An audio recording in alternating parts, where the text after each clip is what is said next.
अल्हम्दुलिल्लाहि रब्बिल आलमीन वल आक़िबतु लिल मुत्तक़ीन व उसल्ली व उसल्लिम अला सय्यिदिल मुरसलीन व अला आलिहि व अस्हाबिहि अजमाइन अम्मा बाद।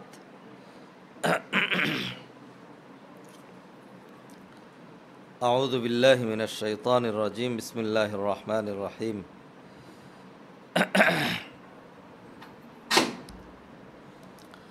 वमा उमिरु इल्ला लियअबुदुल्लाह मुखलिसीन लहुद्दीन। वान अबी अब्दिल्ला जाबिर इब्न अब्दिल्ला अल अंसारी रदियल्लाहु ताला अन्हुमा क़ाल कुन्ना मअन नबी सल्लल्लाहु अलैहि वसल्लम फ़ी ग़ज़ात फ़क़ाल इन्न बिल मदीनति लरिजालन मा सिरतुम मसीरन वला क़तअतुम वादिया इल्ला कानू मअकुम हबसहुमुल मरद व फ़ी रिवाया इल्ला शराकुकुम फिल अजरी रवाहु मुस्लिम।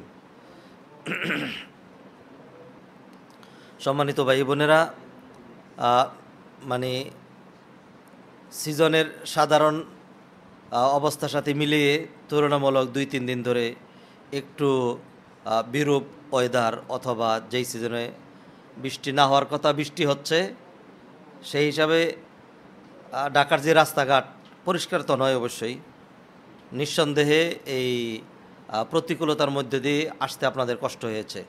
আল্লাহ এরপরেও আমাদেরকে যেহেতু এনে দিয়েছেন, আল্লাহ সুবহানাহু ওয়া তাআলা তৌফিক দিয়েছেন, শুকরিয়া আদায় করে বলি আলহামদুলিল্লাহ। নেক কাজের তৌফিক পাওয়াটা এটা বিশাল ব্যাপার। তৌফিক সবাই পায় না, আল্লাহ যাদেরকে দেন তারাই। ওমা তৌফিকি ইল্লা বিল্লাহ। আমরা আজকে কোনো ভূমিকা নেই, আমরা কয়েকটি হাদিস পড়ব, একটু বিশ্লেষণ করব। আমরা বেশ কিছুদিন আগে আপনাদের মনে পড়ার কথা রিয়াদুস সালিহিন থেকে আমরা দার্স বা হালাকা শুরু করেছি। রিয়াদুস সালিহিন কিতাবের গুরুত্ব মাহাত্ম্য, রিয়াদুস সালিহিন প্রণেতা আল্লামা ইমাম নাওয়ী, তার ব্যাপারেও কিছু কথা আমরা আলোচনা করেছি। এরপরে প্রথম যে অধ্যায় যেটি দিয়ে আমরা শুরু করেছিলাম সেটি হলো বাবুল এখলাস, এখলাসের অধ্যায়। এখলাসের গুরুত্ব নিয়ে এখলাসের প্রাথমিক কথাবার্তা আমাদের হয়েছে। এখলাস সংশ্লিষ্ট 3টি হাদিস আমরা পড়েছি। আজকে আমরা আরও 5-7টি হাদিস পড়ে এই অধ্যায়টি আমরা শেষ করব এবং প্রতিটি হাদিস আমরা একটু একটু বিশ্লেষণ করব। এর মধ্যে অনেক হাদিস আপনারা শুনে থাকবেন, কিন্তু আজকের এটা হলো পড়া, একদম শায়েখের কাছ থেকে সরাসরি পুরা হাদিস সহ, not only meaning and the তর্জমা, একেবারে মূল হাদিস সহ অনুবাদ সহ আমরা আজকে এক একটা হাদিস করে বাবুল এখলাসের অধ্যায়ের কিছু হাদিস আমরা ব্যাখ্যা বিশ্লেষণ সহ আমরা জানবো ইনশাল্লাহ। প্রথম হাদিসটি যেটি পড়েছি বর্ণনা করেছেন আবু আবদুল্লাহ জাবির ইবনে আব্দুল্লাহ আল আনসারি রাদিয়াল্লাহু তাআলা আনহুমা। তিনি বলছেন ক্বালা কুন্না মান নবী সাল্লাল্লাহু আলাইহি ওয়াসাল্লাম ফি গাযাত। আমরা একবার আল্লাহ রসুল সাল্লাল্লাহু আলাইহি ওয়াসাল্লামের সাথে এক যুদ্ধে ছিলাম। গাযাত, গাজওয়া, এটা মানে হলো জিহাদ। আমরা একবার নবীজি সাল্লাল্লাহু আলাইহি ওয়াসাল্লামের সাথে এক গাজওয়া কি বলে, গাজওয়াতুন অথবা গাজাতুন, যেই যুদ্ধে নবী সাল্লাল্লাহু আলাইহি ওয়াসাল্লাম অংশগ্রহণ করেন ওইটাকে গাজওয়া বলা হয়। আমরা একবার এক যুদ্ধে ছিলাম যেখানে নবী সাল্লাল্লাহু আলাইহি ওয়াসাল্লাম উপস্থিত ছিলেন। ফাকালা, নবীজি সাল্লাল্লাহু আলাইহি ওয়াসাল্লাম তখন বললেন ইন্না বিল মাদিনাতি লারিজালান।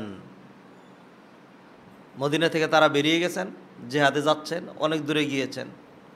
তখন তিনি বলছেন ইন্না বিল মাদিনাতি লারিজালান, মদিনায় এমন কিছু মানুষ রয়ে গিয়েছে, মা সিরতুম মাসিরান ওয়ালা কাতাতুম ওয়াদিয়ান, তোমরা যতই পথ চলো, আও কাতাতুম ওয়াদিয়ান, এবং যতই তোমরা উপত্যকা অতিক্রম করো। মানুষ যখন যায় তখন পথ অতিক্রম করে এবং উপত্যকার পর উপত্যকা, মরুভূমির এলাকা, পাহাড়, উপত্যকা, এইগুলি। মা সিরতুম মাসিরান, যতই তোমরা পথ চলো, ওয়ালা কাতাতুম ওয়াদিয়ান, যতই তোমরা উপত্যকা অতিক্রম করো, ইল্লা কানু মাআকুম, কিন্তু মদিনার ওই লোকগুলি মদিনায় থেকেও তারা তোমাদের সাথেই রয়েছে। নবীজি বললেন জাবের ইবনে আব্দুল্লাহ বর্ণনা করছেন, আমরা নবী সাল্লাল্লাহু আলাইহি সাল্লামের সাথে জেহাদে বেরিয়ে গেছি, অনেক দূর আমরা চলে গিয়েছি। যতই আমরা যাচ্ছি নবীজি বললেন, তোমরা যতই যাও না কেন আর যতই উপত্যকা অতিক্রম করো না কেন, মদিনায় কিছু লোক রয়ে গিয়েছে, কিছু সাহাবায়ে কেরাম মদিনায় থেকে গিয়েছেন।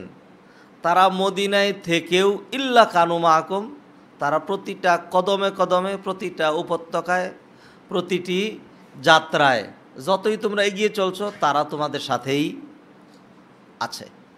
এটা কেমনে হয়? তারা রইল মদিনায়, আমরা যাচ্ছি জিহাদে, কিন্তু তারা আমাদের সাথে। ইল্লা কানু মাআকুম হাবাসাহুমুল মারাদ, হাবাসাহুমুল মারাদ, এই লোকগুলোকে অসুস্থতা আসতে দেয়নি, অসুস্থতার কারণে তারা আসতে পারেনি। ওয়াফি রিওয়ায়া, অন্য বর্ণনা রয়েছে, ইল্লা শারাকুকুম ফিল আজর, যতই তোমরা সওয়াব কামাই করছো, যতই তোমরা পথ অতিক্রম করছো, এই লোকগুলো তোমাদের সাথে সওয়াবের অংশীদার হচ্ছে। রাওয়াহু মুসলিম, হাদিসটি মুসলিম শরীফের। অর্থাৎ যেই লোকগুলোর এখলাস আছে, যেই লোকগুলো জেহাদে যেতে চেয়েছিল, মনের ভিতরে জেহাদের কামনা, বাসনা, ইচ্ছা, প্রেরণা যাবতীয় সব রয়েছে, তারা যেত, আমরা যেরকম যাচ্ছি তারাও এরকমই যেত, কিন্তু অসুস্থতার কারণে, অন্য কোনো প্রতিবন্ধকতার কারণে তারা আসতে পারেনি, মদিনায় থেকে গিয়েছে। মদিনায় থেকেও তারা আমাদের সাথেই, মদিনায় থেকেও জেহাদে না এসেও, কষ্ট না করেও, মরুভূমি উপত্যকা অতিক্রম না করেও আমরা যা সব কামাই করছি, জিহাদ করে আমরা যে ফজিলত অর্জন করছি, মদিনায় বসে বসে তারা সেই ফজিলত পেয়ে যাচ্ছে। একটাই রিজন, ওনলি ওয়ান রিজন, সেটা হলো কি? এখলাস। সেটা কি? এখলাস। তাহলে দেখা যাচ্ছে মনের যে আমল দুই রকম হয়। একটা হলো বাহ্যিক অঙ্গ প্রত্যঙ্গের আমল, আর একটা হলো কলবের আমল। কলবের সাথে এর আগে আমি বলেছিলাম আপনাদেরকে, যত গুরুত্বপূর্ণ বিষয় আছে, সবচেয়ে বেশি সর্বাধিক গুরুত্বপূর্ণ যেগুলো, সেইগুলোর সম্পৃক্ততা কিসের সাথে? কলবের সাথে, অন্তরের সাথে। বাহ্যিক অঙ্গ প্রত্যঙ্গের সাথে যেগুলি সম্পৃক্ত, এইগুলি যদি বাদও যায়, এগুলো যদি কমও পড়ে, এগুলোর যদি তারতম্য ঘটে, তবু এইগুলোর কভারেজ আছে, এইগুলোর ফিল আপ আছে। অন্তরেরটা যদি বাদ যায় তাহলে আর কি নাই? ফিল আপ নাই। বাহ্যিকটা যত বেশি হবে, অন্তরেরটা নাই, বাহ্যিকটা বাতিল। অন্তরেরটা আছে, বাহ্যিকটা বিন্দু মাত্রও নাই, তবু ব্যবস্থা আছে, ঠিক না? ছোট্ট উদাহরণ দিই, এক লোকের সলাত আছে, সিয়াম আছে, হ্যাঁ, দান সদকা আছে, এখলাস নাই, দান সদকা করে মানুষকে দেখানোর জন্য বিভিন্ন কারণে, এখলাস না থাকার কারণে। অথবা আরও সহজ দেই, যেই জিনিসটা অন্তরের সাথে রিলেটেড, অনেক অনেক ভালো কাজ করে, অনেক অনেক উপকার করে। আপনি ইয়াতে যান, কি বলে, কক্সবাজারে, ওই যে রোহিঙ্গা ক্যাম্পে গিয়ে দেখবেন সাদা চামড়ার বিদেশি লোক, এরা বছরকে বছর ধরে অনেক মানুষ এখানে চলে এসছে, কাজ করছে, অনেক কাজ করছে। আমি আর আপনি কয়দিন গিয়েছি, কতটুকু সহযোগিতা করেছি, এর চেয়ে অনেক বেশি করছে, কিন্তু সবটাই ভেস্তে যাবে, সবটাই বাতিল হয়ে যাবে, শুধুমাত্র অন্তরের যে ইমানটা, এটা না থাকার কারণে। আরেকজনের দেখা যাবে যে অন্তরের খালি ইমানটা আছে, সলাত নাই, সিয়াম নাই, জাকাত নাই, কিছুই নেই, তারপরেও সে জান্নাতে, বলেন, কথা বলেন, যাবে। আপনাদের অনেকের সংশয় আছে, এই জন্য আপনাদের মুখ দিয়ে বের করতে চাচ্ছি, আমি জানি এটা। সলাতও নাই, সলাতও নাই, এটার মধ্যে আপনারা আমার সাথে ইখতিলাফ করবেন জানি। সলাত নাই, সিয়াম নাই, আমল নাই, তারপরও সে জান্নাতে, বলেন, জান্নাতে যাবে। বলাইছে আপনাদেরকে দিয়ে, বলতেই হবে, যাবে, দলিল আছে এগুলির। ওই ইখতিলাফে এখন যাব না যে সলাত পড়ে না সে মুমিন আছে নাকি নাই, কিন্তু কিন্তু অসংখ্য দলিল এরকম আছে। এটা হলো সলাতের গুরুত্ব। যারা বলেন যে সলাত না পড়লে বাইনাল ইমানে অবাইনাল কুফরি ও শিরকে তর্ক সলা, ইমান এবং বেঈমানের মাঝখানে পার্থক্যকারী বিষয় মাত্র একটা, সেটা কি সলাত। তারপরেও বলেন সলাত কি মিনাল ইমান নাকি সলাত মিনাল ইসলাম? মিনাল ইসলাম। হাদিসে জিব্রাইল পড়ছেন, হাদিসে জিব্রাইল মধ্যে জিব্রাইল আলাইহিস সালাম যখন নবীজিকে জিজ্ঞাসা করলেন আখবিরনি মাল ইমান, ইমান কাকে বলে, ইমান কাকে বলে, তখন জিবরিল আমিন আর নবীজি সাল্লাল্লাহু আলাইহি সাল্লাম যেই কয়টা উত্তর দিয়েছিলেন, আল ইমানু আন তুমিনা বিল্লাহি ওয়া মালাইকাতিহি ওয়া কুতুবিহি ওয়া রাসূলিহি ওয়াল ইয়াউমিল আখির ওয়াল কদরি খাইরি ওয়া শাররি মিনাল্লাহি তাআলা। এই কথা যখন নবীজি যখন উত্তর দিলেন তখন জিবরিল আমিন কি বলছিলেন, মিথ্যা নাকি সত্য? বলছেন সত্যই বলছেন। তাহলে নবী সাল্লাল্লাহু আলাইহি সাল্লাম দিলেন উত্তর, আবার জিবরাইলও বললেন সদাক্তা, উত্তর ঠিকই আছে। তাহলে কথা ঠিক নাকি বেঠিক? নাকি আপনি বেঠিক বলবেন?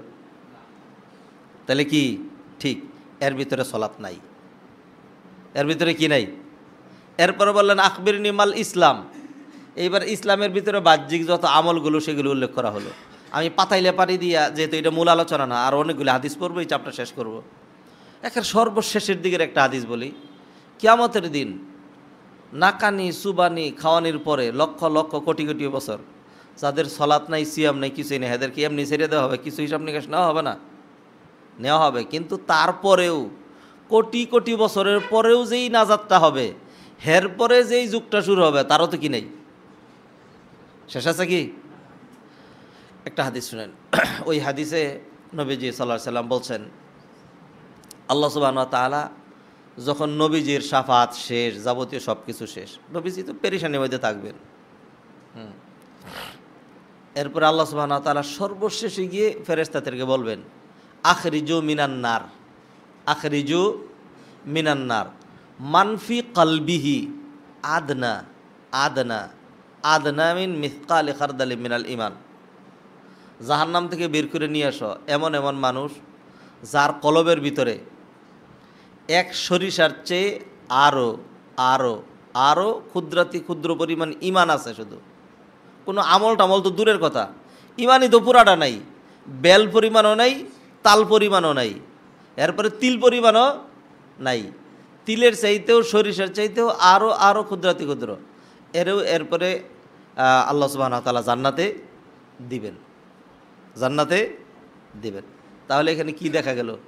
দেখা গেল যে যদি বাহ্যিক আমল নাও থাকে, কলবের সাথে রিলেটেড যেই ইমান, এইটা যদি যৎসামান্যও থাকে তবু নাজাতের ব্যবস্থা আছে। আর যদি ইমানটা আরও একটু ভালো হয়, ইমানটা যদি আরও একটু ভালো হয়, বরং ইমানটার মধ্যে যদি শিরিক মিশ্রিত না থাকে, তাহলে তো আপনার গুনার কয়টাই করবেন। আপনি একটা মানুষ কত গুনাহ করতে পারে? ধরেন আমার আপনার উদাহরণে ধরেন, কত গুনাহ করা সম্ভব? চ্যালেঞ্জ, আপনি পারবেন না এত গুনাহ করতে। এই চ্যালেঞ্জটা আমি দেই নেই, এই চ্যালেঞ্জটা কে দিছেন? আল্লাহ সুবহানাহু ওয়া তাআলা। আল্লাহ সুবহানাহু ওয়া তাআলা বলছেন, লাউ বালাগাত যুনুবুকা আনানাস সামা, যদি তোমার গুনাহ আকাশচুম্বী হয়ে যায়। আকাশচুম্বী বুঝেন? আকাশ কারে কয়? আপনিও বুঝেন না, আমিও বুঝি না, আমরা কেউই বুঝি না, অসম্ভব বুঝা এটা। এইখান থেকে আকাশ যে কত লক্ষ লক্ষ কোটি কোটি কোটি, এরকম কোটি কোটি করতে করতে আমি মরে যেতে পারবো। হ্যাঁ, এত আলোকবর্ষ দূরে, যে এইটা কোনো বিজ্ঞানীর পক্ষে, কোনো কম্পিউটারের পক্ষে, কোনো কিছু দিয়ে ক্যালকুলেশন করে বের করা সম্ভব নয়, কোনোতেই সম্ভব না। এত গুনাহ একটা মানুষ কখন করবে?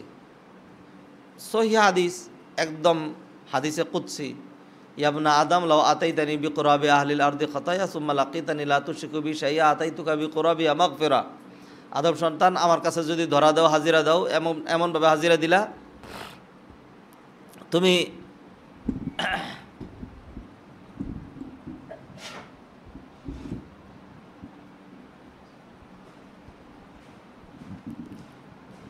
বিকুরাবি আহলিল আরদি খাতায়া, জমিনবাসী যত গুনাহ করছে ওই পরিমাণ গুনাহ করে আসছো। জমিনবাসী, পৃথিবীর সমস্ত মানুষ মিলে যত গুনাহ করে, কোনো মানুষের পক্ষে অতটুকুন গুনাহ করা সম্ভব? তার ক্যাপাসিটি, তার এবিলিটি, তার বয়স, তার যোগ্যতা, তার দৈর্ঘ্য, তার প্রস্থ, তার হায়াত, তার জীবন, এটা কতটুকুন? আমার পক্ষে আমেরিকায় গোনা সম্ভব, আমার পক্ষে অস্ট্রেলিয়ায় গোনা সম্ভব, আমার পক্ষে আফ্রিকাতে গোনা সম্ভব, আমার পক্ষে সব জায়গায় গোনা সম্ভব না। এইখানেই তো কুলায় উঠতে পারতেছি না, ওইখানে কখন করব? আল্লাহ সুবহানাহু ওয়া তাআলা বলে দিলেন, এরপরেও যদি ইমানটা নির্ভেজাল থাকে, ইমানটা কি নির্ভেজাল থাকে, আল্লাহ বলছেন সব মাফ করে দিয়ে জান্নাতে দিয়ে দেব। অতএব ফিরে আসি, সেটা হলো আমল দুই প্রকার। একটা হলো আল আমাল আয-যাহিরা অথবা আমালুল আবদান, শরীরের আমল, অঙ্গ প্রত্যঙ্গের আমল, চোখের আমল, জিহ্বার আমল, হাতের আমল, পায়ের আমল। আর একটা হলো আমালুল কলব, আমালুল কলব। আমালুল জাওয়ারেহ এক কথায় বলে শরীর অঙ্গ প্রত্যঙ্গকে বলে জাওয়ারেহ। এই আমলের চাইতে কলবের যে আমল, কলবের আমলের গুরুত্ব বেশি। এবং এই দুই আমল যদি একসাথে সাংঘর্ষিক হয়, কন্ট্রাডিক্টরি যদি হয়, একটা আর একটার উল্টা হয়ে গেছে, একটা হলো হাওয়াচক আর একটা নাবাচক, আল্লাহ সুবহানাহু ওয়া তাআলা যেইটাই হোক, হা হোক না হোক, কলবের যেটা সেটা নেবেন, বাহ্যিকটা নেবেন না। আল্লাহ সুবহানাহু ওয়া তাআলা বাহ্যিকটা নেবেন না, কোনটা নেবেন? কলবেরটা নেবেন। এর একটা উদাহরণ এর আগের আলোচনায় আপনাদেরকে আমি দিয়েছিলাম। মরুচারী যে নাকি উট ফিরে পেয়ে বলছিল, আল্লাহ তুই আমার গোলাম, আমি তোর মনিব। মনের ভিতরে হলো আল্লাহ তুমি আমার মনিব, আমি তোমার গোলাম, আর মুখের মধ্যে হলো তুই আমার গোলাম, আমি তোর মনিব। আল্লাহ কোনটা নিছেন? মনেরটা নিয়েছেন। অতএব এই হাদিসে আমরা দেখতে পেলাম কিছু মানুষ জিহাদে যায় নাই, কিছু মানুষ জিহাদে যায় নাই। যায় নাই মানে কি অলসতা করে? যাওয়ার তো ইচ্ছা নাই। যাওয়ার 100% ইচ্ছা, কামনা, বাসনা, ইখলাস ছিল। অসুস্থতার কারণে, প্রতিবন্ধকতার কারণে, বাহনের অভাবের কারণে, আনুষঙ্গিক অন্যান্য কারণে যেতে পারে নাই। কিন্তু তাদের মন কেঁদেছে, তাদের মনের ভিতরে জেহাদ জেহাদ জেহাদ জেহাদ ছিল, নবী সাল্লাল্লাহু আলাইহি সাল্লামের সাথে যাওয়ার ইচ্ছা ছিল। অতএব যেহেতু মনের মাধ্যমে মন দিয়ে তারা জিহাদ করেছে, এই জন্য সাহাবায়ে কেরাম যারা তন দিয়া জেহাদ করেছে, একটা হলো মন আর একটা হলো তন। তন বুঝেন? এটা ফার্সি শব্দ। তন মানে হলো শরীর, তন মানে শরীর ফার্সিতে। যারা শরীর দিয়ে জেহাদ করছে আর যারা শরীর দিয়ে করে নাই, মন দিয়ে শুধু জেহাদ করছে, মদিনায় বসে থাকছে। মদিনায় বসে থেকেও নবী সাল্লাল্লাহু আলাইহি সাল্লাম জানায় দিয়েছেন, যারা মদিনায় থেকেও তোমরা সরাসরি শারীরিকভাবে, বাহ্যিকভাবে, প্রত্যক্ষভাবে জেহাদ করে, কষ্ট করে, পাহাড় অতিক্রম করে, মরুভূমি উত্তরাই পাড়ি দিয়ে, এরপরে হলো উপত্যকা ক্রস করে, যত কষ্ট করে যা কামাই করেছ, মদিনায় বসে বসে শুধুমাত্র ইখলাসের কারণে তারা তোমাদের সমান সওয়াব পেয়ে যাবে। গুরুত্ব কিসের? গুরুত্ব কিসের? ইখলাসের। গুরুত্ব ইখলাসের। এবং ইখলাস এমন এক জিনিস, হ্যাঁ, আবু বকর রাদিয়াল্লাহু তাআলা আনহুর ইখলাস, হ্যাঁ, তারপরে হলো সাহাবায়ে কেরামের ইখলাস, তাবেঈনদের ইখলাস, আমাদের ইখলাস, একই ইখলাস না? পার্থক্য নাই? এই ইখলাসের পার্থক্যের কারণে সওয়াবেরও কি আছে? কম বেশি আছে। এক ইমাম সাহেবের পিছনে মানুষ নামাজ পড়ে, তারপরে একজনের নামাজ হয় 10 ভাগের 1 ভাগ, আরেকজনের 8 ভাগের 1 ভাগ, আরেকজনের 2 ভাগের 1 ভাগ, আর কারো হয়তো ফুলও হয়।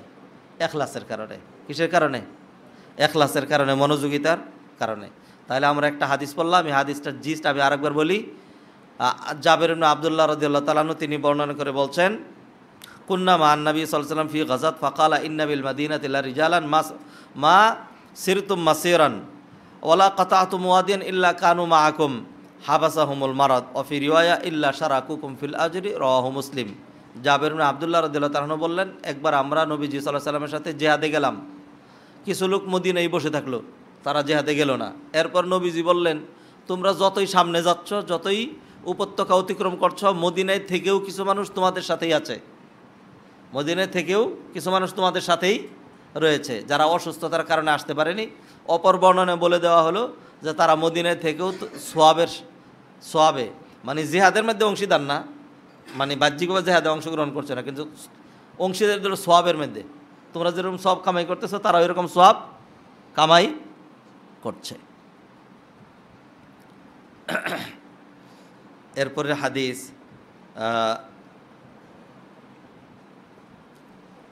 এরপরে একটা হাদিস বাদ দিয়ে পরের হাদিসে চলে যাচ্ছি 6 নম্বরে।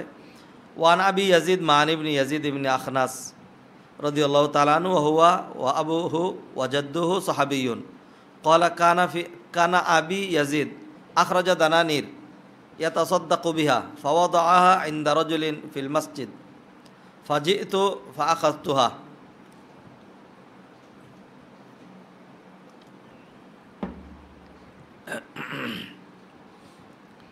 ফাআতাইতুহু বিহা ফাকালা ওয়াল্লাহি মা ইয়্যাকা আরাদতু ফাখাসামতুহু ইলা রাসূলিল্লাহি সাল্লাল্লাহু আলাইহি ওয়াসাল্লাম ফাকালা লাকা মা নাওয়াইতা ইয়া ইয়াজিদু ওয়া লাকা মা আখাযতা ইয়া মানু।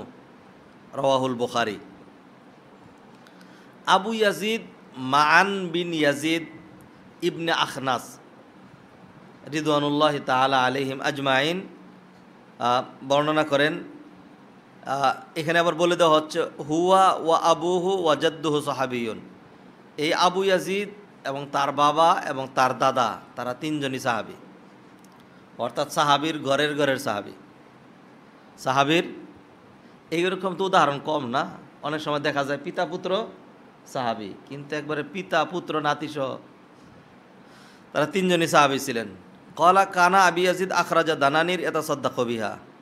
ওই আবু ইয়াজিদ তার নাম হলো মাআন, মিম আইন নুন মাআন, আর কুনিয়াত হইল আবু ইয়াজিদ, কুনিয়াত হইল আবু ইয়াজিদ, আর তার বাপের নাম হইল ইয়াজিদ। ওই বেটার নাম হইল মাআন, বাপের নাম হইল ইয়াজিদ, দাদার নাম হইল আখনাস। আচ্ছা, এই মাআন এর আবার কুনিয়াত হইল আবু ইয়াজিদ, ইয়াজিদের বাবা। আবার এর নিজের বাবার নাম কি? ইয়াজিদ। তো এই আবু ইয়াজিদ অর্থাৎ মাআন তিনি বর্ণনা করে বলছেন যে আমার বাবা একবার কিছু দিনার সদাকা করার জন্য ইচ্ছা পোষণ করলেন। কানা আবি ইয়াজিদ আখরাজা দানানির, আমার বাবা ইয়াজিদ কিছু দিনার বের করলেন, ইয়াতাসাদ্দাকু বিহা, এগুলি সদাকা করবেন। ফাওয়াদাআহা ইনদা রাজুলিন ফিল মসজিদ, এরপরে দিনারগুলো মসজিদে এক ব্যক্তির কাছে দিয়ে আসলেন, যে ধরো এই দিনারগুলো সদাকা করা লাগবে, সদাকা করবা, দিয়ে আসলেন। ফাজিতু, এরপরে আমি ওই লোকের কাছে আসলাম, মানে ইয়াজিদ দিনারগুলো দিয়ে আসছে এক লোকের কাছে, এরপর ইয়াজিদের ছেলে মাআন সে আবার ওই লোকের কাছে গেছে। ফাআখাযতুহা, গিয়ে আমি দিনারগুলো তার কাছ থেকে নিয়ে নিলাম। অর্থাৎ এটা আমার বাবা তো সদাকা করতে বলছেন, থেকে সদাকা চাইলাম, সে আমাকে দিয়ে দিল। ফাআতাইতু বিহা, এরপরে এই দিনারগুলো নিয়ে আমি আমার বাবার কাছে আবার আসলাম, বললাম যে অনেকগুলি সদাকার দিনার আমি পাইছি, অমুক লোকের কাছ থেকে নিয়ে আসছি। ফাকালা ওয়াল্লাহি মা ইয়্যাকা আরাদতু, তখন মানের বাবা ইয়াজিদ বলতেছে আল্লাহর কসম আমি তোমাকে দেওয়ার ইচ্ছা করি নাই, আমি তোমাকে দিতে চাই নাই, তুমি তো আমার ছেলে, এগুলো আমি সদাকা করতে চাচ্ছি। আল্লাহ মা ইয়্যাকা আরাদতু ফাখাসামতুহু ইলা রাসূলিল্লাহি সাল্লাল্লাহু আলাইহি সাল্লাম। এই নিয়ে বাবা এবং ছেলের ঝগড়া শুরু হইল, এবং তারা খাসামতুহু ইলা রাসূলিল্লাহি সাল্লাল্লাহু আলাইহি সাল্লাম। আবু ইয়াজিদ বলছেন এইটা নিয়ে আমি আমার বাবার সাথে ঝগড়া বাঁধাইয়া রাসূলুল্লাহ সাল্লাল্লাহু আলাইহি সাল্লাম পর্যন্ত গেলাম। রাসূলুল্লাহ সাল্লাল্লাহু কি বললেন? ফাকালা লাকা মা নাওয়াইতা ইয়া ইয়াজিদু, ইয়াজিদ তুমি যা নিয়ত করছো নিয়তের সব তুমি পাবা, তুমি যা নিয়ত করছো নিয়তের সব তোমার। ওয়ালাকা মা আখাযতা ইয়া মাআনু, আর মাআন ওই ইয়াজিদের ছেলে, আর মান তুমি যা নিয়ে আসছো এটা তোমারই, এটা তোমারই। অর্থাৎ ছেলে গিয়ে বাবার সদাকার দিনার নিছে, এটা নিয়ে আসছে। তো নবীজি বললেন এইগুলি তোমারই, এইগুলি তোমার। আর ওর বাবারে বলে দিলেন যে তুমি যা নিয়ত করছো নিয়ত অনুযায়ী আল্লাহ তোমারে কি দিয়ে দিবেন? সওয়াব দিয়ে দিবেন। হাদিসটা আবার পড়ব। আপনারা ইখলাসের অনেক হাদিস শুনছেন, হয়তো অনেকে এই হাদিসটা শুনেন নাই। আবু ইয়াজিদ মাআন বিন ইয়াজিদ বিন আখনাস, রাবির নাম হইল মাআন, রাবির নাম কি মাআন, এবং রাবির কুনিয়াত হইল আবু ইয়াজিদ। কুনিয়াত মানে উপনাম, যেই নামে যে আমরা বলি না কমলার বাপ, আপেলের বাপ, নাসিমের বাপ, এগুলি হলো কুনিয়াত। আর তার বাবার নাম হলো ইয়াজিদ, তার দাদার নাম হলো আখনাস, এবং তিনজনই কি সাহাবী, তিনজনই সাহাবী ছিলেন। তাহলে এই আবু ইয়াজিদের বাবা তার নাম কি ইয়াজিদ। ইয়াজিদ কিছু দিনার সদাকা করার জন্য, সদাকা করতে হবে, এক লোকের কাছে মসজিদে দিয়ে আসলেন। বিভিন্ন রকম ব্যাখ্যা হইতে পারে, ইয়াজিদ নিজেও দিতে পারতেন, কিন্তু হয়তো চিন্তা করলেন যে হয়তো এখন ওরকম লোক নাই, আমার এখন দেওয়ার সময়ও নাই, দেখা অথবা যারা বেশি হকদার তাদেরকে এই লোক বেশি চিনবে, জানবে, ঠিক আছে আমি তার কাছে দিয়ে গেলাম। হ্যাঁ, এবং এই লোক 100% আমানতদার, সে তো মানুষকে দিবেই। এক লোকের কাছে না কিছু দিনার দিয়ে আসলো, ধরেন 100 দিনার, যে আমার পক্ষ থেকে 100 দিনার সদাকা করে দিও, সদাকা করে দিও। তো এখন ওই লোক সদাকা করবে, এমন সময় আবু ইয়াজিদ ওই লোকের কাছে গিয়ে হাজির,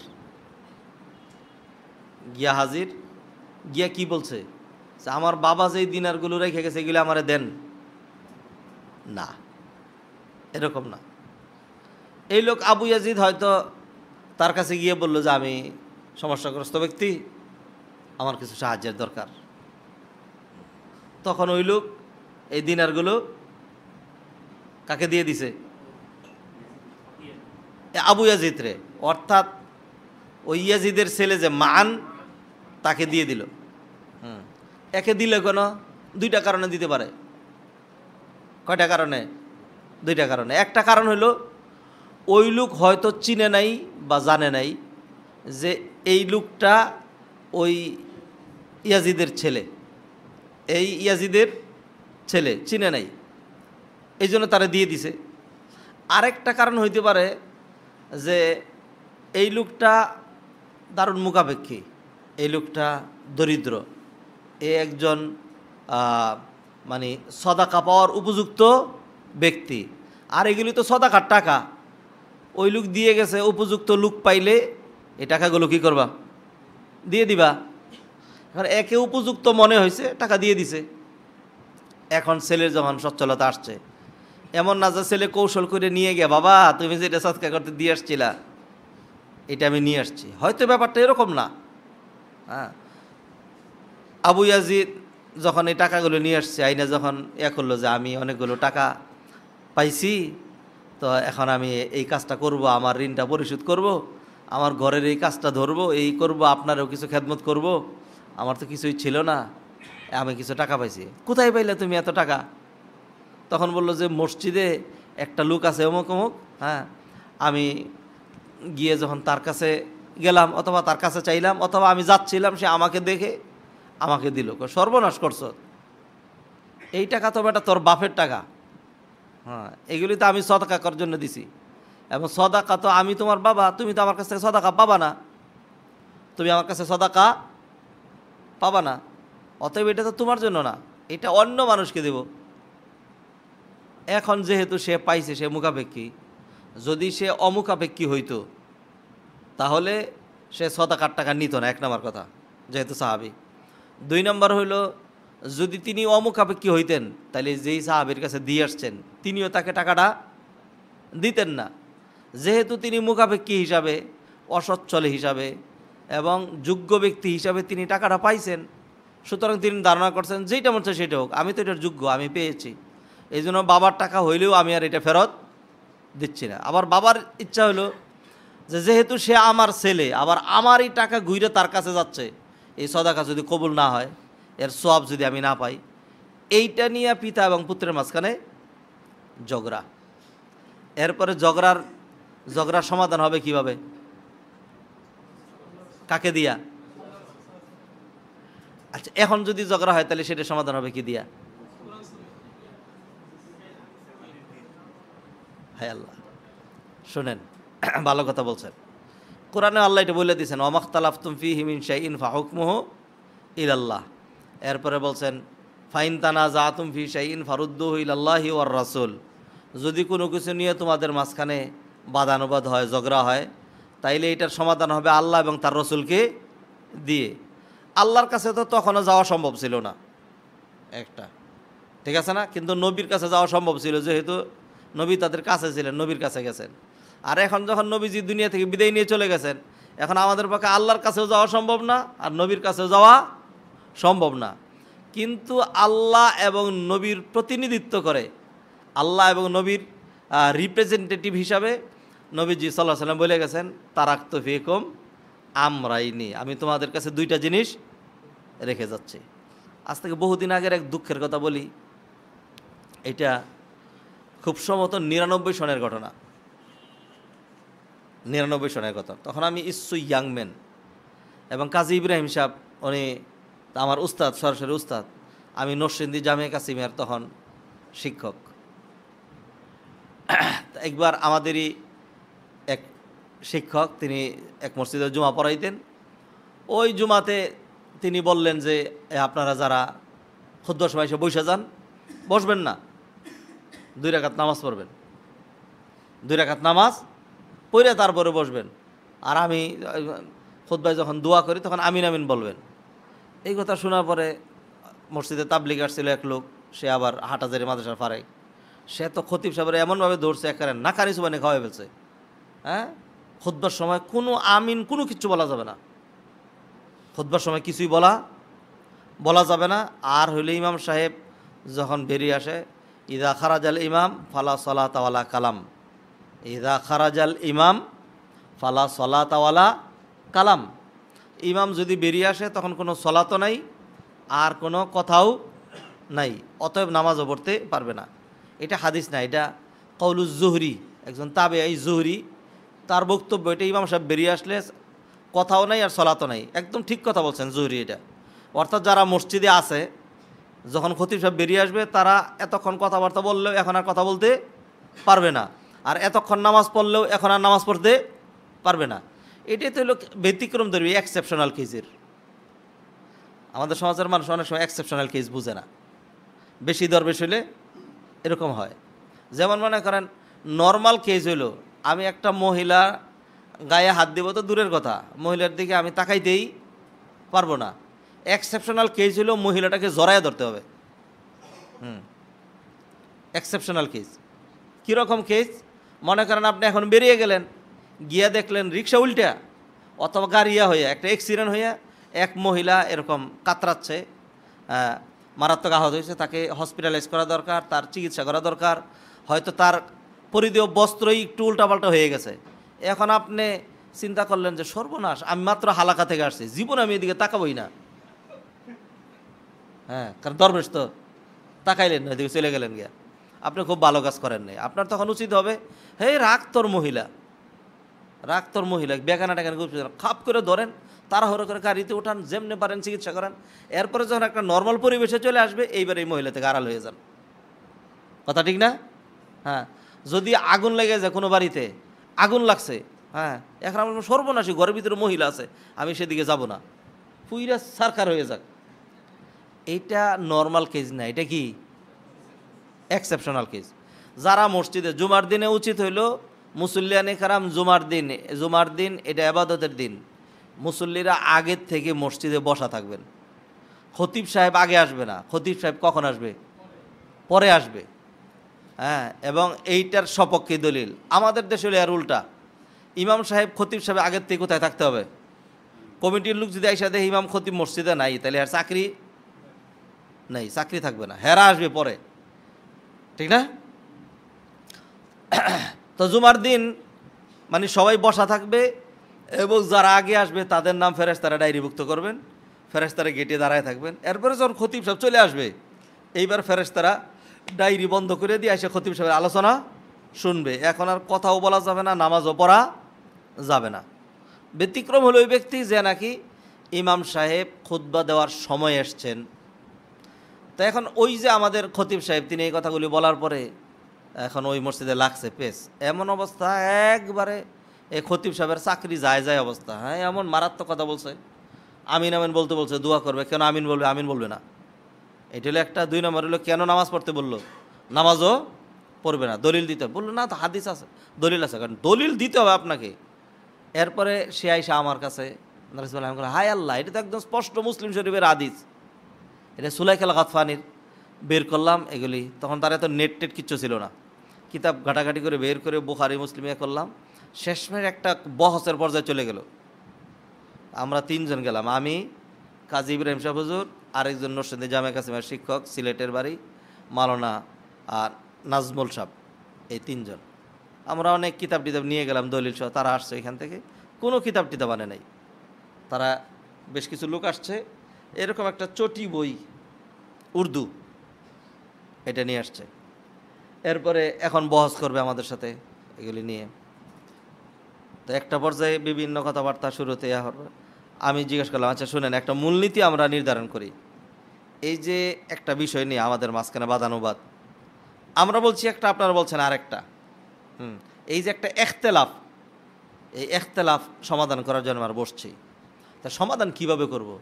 একটা জিনিস সমাধান করতে হলে সমাধানের যে ওয়ে, সমাধানের যে সিস্টেমিটি, সেই সিস্টেমে যাইতে হবে তো না? অতএব আপনাদের কাছে আমার প্রশ্ন সেটা হলো, আমরা আজকে যেই বহস করব অথবা এখতেলাফ সমাধান করব, এই এখতেলাফ নিরসনের মূলনীতিটা কি হবে? এর কোনো মূলনীতি আছে নাকি নাই, সেই মূলনীতিটা বলেন। কোথায় আছে? বিশ্বাস করেন, এতগুলো হুজুর আসছে, একটা হুজুর এর কোনো মূলনীতি, এর কোনো আয়াত, এর কোনো হাদিস, কোনো কিছু বলতে পারে নাই। কিছু তাদের দরকারও নাই, দাঁড়ও দাঁড়ে না। এরপর বললাম যে ভাইয়েরা, আপনাদের মানে হয়তো মানে প্রতি জিনিসই এই মুহূর্তে মাথায় চলে আসবে জরুরি না, আমারও অনেক কিছু আসে না, জানা নাই, আপনাদের আসবে না। তবে শুনে রাখেন, এই যে একটা ঝামেলা, এই ঝামেলার সমাধান না দিয়ে এই নবীজি চলে গেছেন। এই ঝামেলার সমাধান না দিয়েই আল্লাহ কোরআনকে বলছেন যে মা ফাররাতনা ফিল কিতাবি মিন শাই, কোরআনে আমি কোনো কিছু ছাড়ি নাই। অবশ্যই না, এটা সমাধান আছে। এরপরে আমি এই কথাটা বললাম যে আল্লাহ সুবহানাহু ওয়া তাআলা কোরআনে কারিমে বলছেন, যদি তোমাদের মাঝখানে ইখতিলাফ হয়, ইখতিলাফ হয়ে গেলে তখন যে বলবা অমুক হুজুর বলছে, অমুক পিসাব বলছে, আর এই কথা চলবে না। কারণ আমরা তো জানি তারা কোন প্রসঙ্গটা নিয়ে আসবে। তারা বলবে ইমাম জুহরি বলছে এটা, ইমাম আবু হানিফা বলছে এটা। এই জন্য আমার আগে যেটা দরকার সেটা হলো কি, মূলনীতি দাঁড় করানো দরকার। মূলনীতি হলো কোরআন এবং সহিহ হাদিস। এই মূলনীতিতে যদি আসে তাহলে আমরা যেটা বলছি এটা কি হবে, ঠিক হবে। আর যদি মূলনীতি ছাড়া হয় তাহলে তো কি হবে না। মনে করেন আমার আর রিক্সাওয়ালার মাঝখানে যদি এখন একটা প্রতিযোগিতা দেওয়ান, হ্যাঁ, মনে করেন আমার যত ডিগ্রি থাকুক, আরবি, উর্দু, ফার্সি, জার্মান ভাষায় যত পারদর্শী হই, যদি রিক্সাওয়ালার সাথে রিক্সা চালানোর ওই মূলনীতিতে আমারে লাগান অথবা কিলাকিলির মধ্যে লাগান, তাহলে তো আমি সেকেন্ডও হব না, থার্ডও হব না, ওর সাথে আমি কুলাই উঠতে। আগে মূলনীতি নির্ধারণ করতে হবে যে ওর আর আমার মাঝখানে কোন বিষয়ে প্রতিযোগিতা, ঠিক না? এখন আপনাদেরকে জিজ্ঞাসা করলাম, এইটা প্রসঙ্গক্রম বললাম, আল্লাহ আপনাদেরকে জাযাখায়ের দান করুন। এইটাই হলো আলেম ওলামাদের সাথে থাকার এবং কোরআন হাদিসের সাথে লেগে থাকার এইটার একটা সুফল। যে জিজ্ঞাসা করার পরে আপনারা এখানে যারা আসছেন, হালাকায় যারা আসেন, আপনারা কেউই একবারে বিশাল বড় শায়েক অথবা আরবি ভাষায় খুব পারদর্শী অথবা বিশাল পণ্ডিত অথবা শৈশব থেকে ইসলাম নিয়েই পড়াশোনা করেছেন এরকম ব্যক্তি না। কিন্তু আপনারা হালাকাগুলিতে আসেন, উলামায়ে কেরামের সাথে থাকেন, কিছু পড়াশোনার চেষ্টা করেন, এর মাধ্যমে জিজ্ঞাসা করার সাথে সাথে কিন্তু আপনারা বেশ কয়েকজন বলে ফেলছেন যে ইখতিলাফ বা মতানৈক্য যদিও হয়, ঝগড়াঝাটি হয়, তাহলে সেটা নিরসনের মূলনীতি বলতে পারছেন।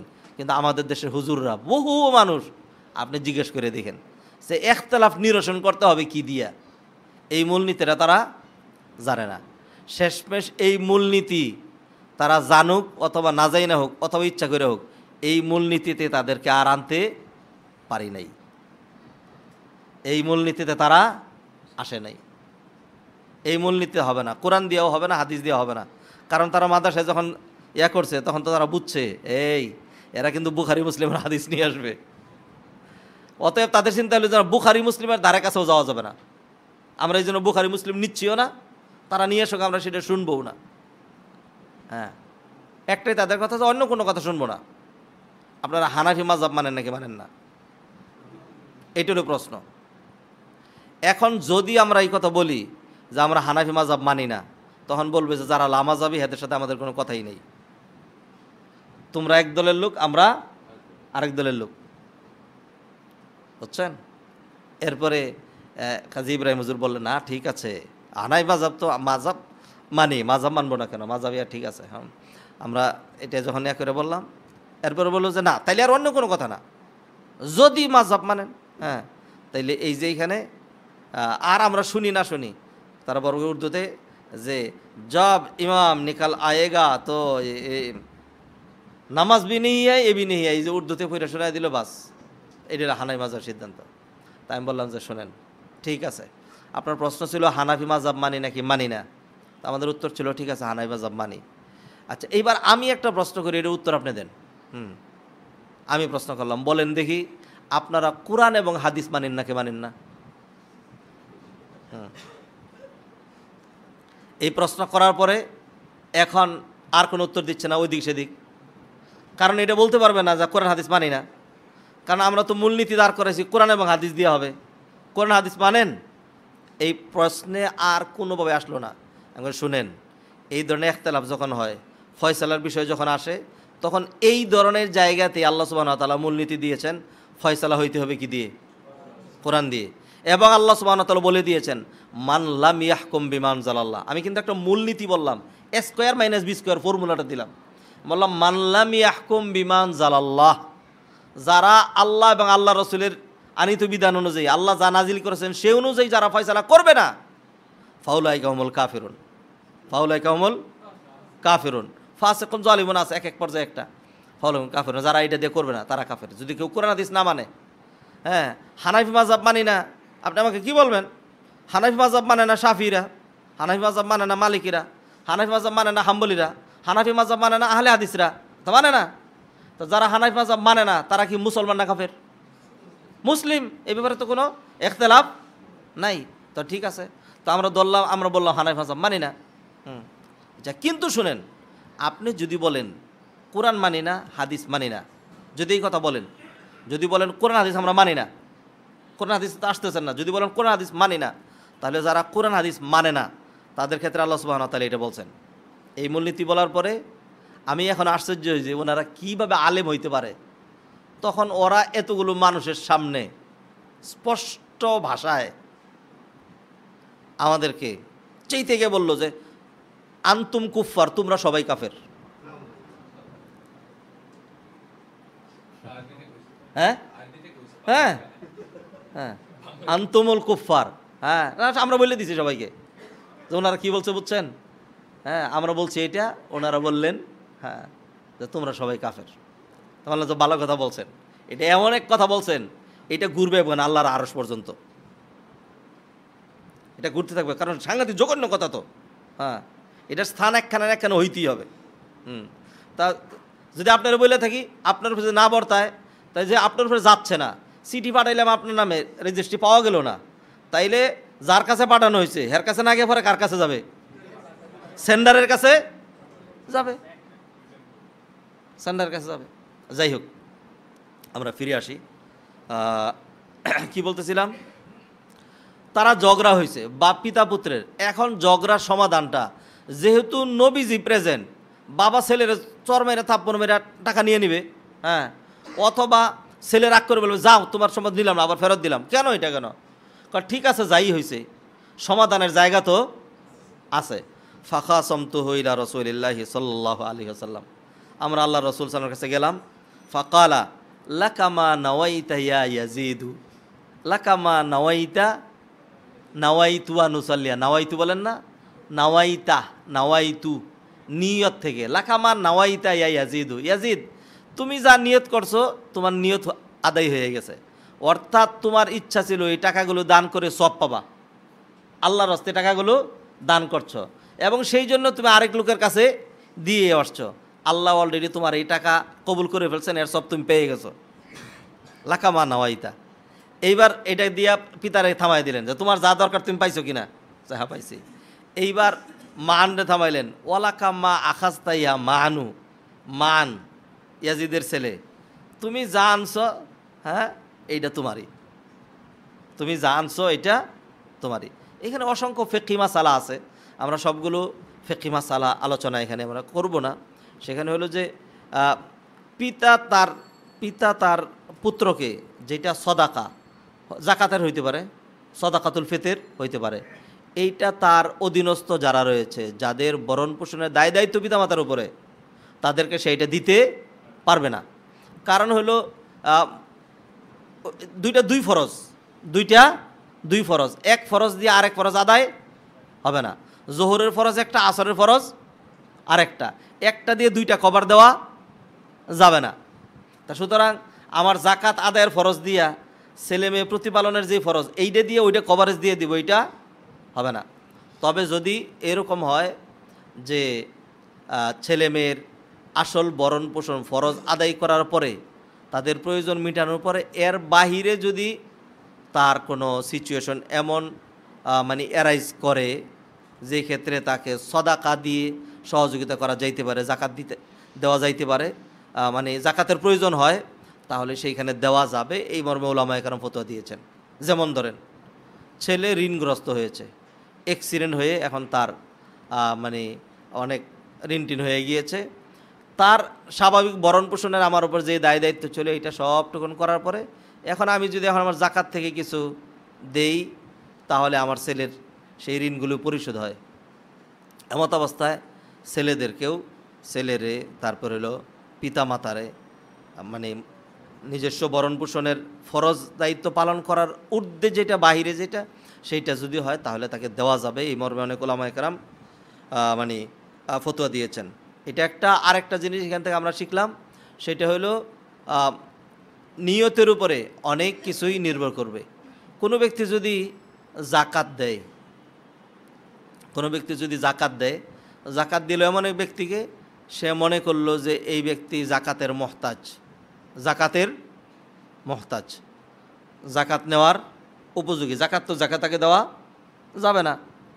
এরপরে দেখা গেল জাকাত দিয়ে দেওয়ার পরে ঘটনাচক্রে এই লোক জাকাত নেওয়ার উপযোগী নয়, যে নিচে সে না, তার সাইডটা তার উপরে, কিন্তু যিনি দিয়েছেন তার বিবেচনায়, ধরেন আমি একজনকে জাকাত দিলাম, এই লোক বড় লোক মানুষ, সে নিচে, এখন বড় লোক হয়ে সে যে জাকাত নিচ্ছে, জাকাত খাচ্ছে, এইটার গুণা তারটা তো আলাদা।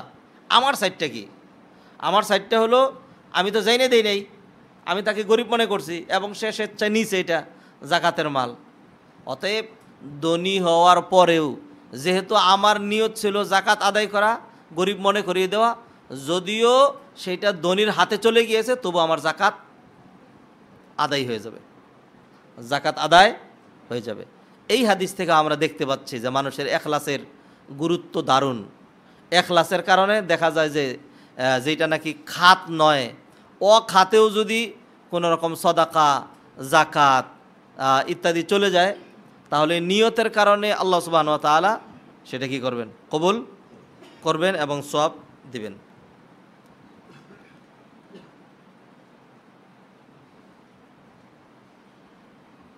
কয়েকটা হাদিস আমরা দ্রুত পড়ব, লম্বা বিশ্লেষণে যাব না। আবু ইসহাক সাদ ইবনে আবি ওয়াক্কাস, মালিক ইবনে ওয়াহিব বিন আব্দি মানাফ বিন জুহাইর বিন কিলাব ইবনে মুররা ইবনে কাব ইবনে লুআই আল কুরাশি আজ-জুহরি রাদিয়াল্লাহু আনহু আহাদিল আশারাতিল মাশহুদি লাহুম বিল জান্নাহ রাদিয়াল্লাহু তাআলা আনহু ক্বালা জাআনি রাসূলুল্লাহ সাল্লাল্লাহু আলাইহি ওয়াসাল্লাম ইয়াউদুনি আমা হাজ্জাতিল ওয়াদা মিন ওয়াজিন ইশতাদ্দা বি ফাকুলতু ইয়া রাসূলুল্লাহ। হাদিসটা বড়, এই জন্য পুরাটা একবার পড়ে তারপরে অনুবাদ করব না, একটু একটু পড়ি আর অনুবাদ করি। আবু ইসহাক সাদ ইবনে আবি ওয়াক্কাস, মালিক ইবনে ওয়াহিব ইবনে আব্দি মানাফ বিন জুহাইর জোহরা তিবনে কিলাব ইবনে মুররা তিবনে কাব ইবনে লুআই আল কুরাশি আজ-জুহরি রাদিয়াল্লাহু তাআলা আনহু। এই পুরাটা হলো তার একবার, যেহেতু তার প্রথম হাতে হাদিস আসছে, এই যে ইমাম নববী তার পুরাটা নসব নামা সহ যাবতীয় সবটা নিয়ে আসছেন। সহজ কথায় সাহাবী হলেন সাদ ইবনে আবি ওয়াক্কাস, সাদ ইবনে আবি ওয়াক্কাস রাদিয়াল্লাহু তাআলা আনহু। তিনি বলছেন আহাদিল আশারাতিল মাশহুদি লাহুম বিল জান্নাহ, যেই 10 জন আশারায়ে মুবাশশারা, যেই 10 জন দুনিয়াতে থেকেই জান্নাতের শুভ সংবাদ পেয়েছেন। তাদের মধ্যে একজন হলেন সাদ ইবনে আবি ওয়াক্কাস রাদিয়াল্লাহু তাআলা। তিনি বললেন, যা রাসূলুল্লাহ সাল্লাল্লাহু আলাইহি ওয়াসাল্লাম ইয়াউদুনি আমা হাজ্জাতিল ওয়াদা, বিদায়ী হজে আল্লাহ রসুল সাল্লাল্লাহু আলাইহি সাল্লাম আমাকে দেখতে আসলেন। আমি মক্কায় ছিলাম। মিন ওয়াজইন ইশতাদ্দাবি, আমার প্রচণ্ড এক ব্যথা, এটা বেড়ে যাওয়ার কারণে আমি দারুণভাবে অসুস্থ হয়ে পড়লাম। নবীজি সাল্লাল্লাহু আলাইহি সাল্লাম আমাকে দেখতে আসলেন। ফাকুলতু, তখন আমি বললাম, তাকে প্রশ্ন করলাম, ইয়া রাসূলুল্লাহ ইন্নী কদ বালাগাবি মিনাল ওয়াজই মা তারা, আমার ব্যথার যে কঠিন অবস্থা এটা তো আপনি দেখতেই পাচ্ছেন। ওয়া আনা যু মাল, অথচ আমি অনেক সম্পদশালী। ওয়ালা ইয়ারিসুনি ইল্লা ইবনাতুনলি, আমার ওয়ারিস বলতে আমার একটা মেয়ে ছাড়া আর কেউ নেই। সাদ ইবনে আবি ওয়াক্কাস মক্কায় বিদায় হজের সময় দারুণভাবে অসুস্থ হয়ে পড়ে তিনি আশঙ্কা করলেন আমি হয়তো এখন মরে যাব। মানুষ অসুস্থ হলে যেরকম মনে করলেই তো আর মরে যায় না, আর মনে না করলেও মরে যায়, ঠিক না? সাদ ইবনে আবি ওয়াক্কাস মনে করলেন যে আমি হয়তো আর বাঁচব না, আর আমি এত বেশি অসুস্থ, নবীজি আমাকে দেখতে আসলেন। এই যে এইটুকুন থেকেই আমরা শিক্ষাটা নিয়ে নিই, সেটা হলো যে নবীজি সাল্লাল্লাহু আলাইহি সাল্লাম সাইয়্যিদুল মুরসালিন ছিলেন। সাদ ইবনে আবি ওয়াক্কাস একজন সাহাবী, এত ব্যস্ততা, সফর, আর এত লক্ষ মানুষের দায়িত্ব, বিদায় হজের সময় তো না, এত কিছুর মধ্যেও নবীজি সাল্লাল্লাহু আলাইহি সাল্লাম সাদ ইবনে আবি ওয়াক্কাসকে দেখতে গেছেন অসুস্থতায়। অতএব রুগীদেরকে দেখতে যাওয়ার মধ্যে বিশাল ফজিলত আছে। এগুলো আলোচনার মধ্যে সামনে আপনারা চাপ্টারই পাবেন এগুলোর। রুগীদেরকে দেখতে যাওয়া এটা শুধুমাত্র সাধারণ মানবতা নয়, এটা বিশাল এক সওয়াবের কাজ।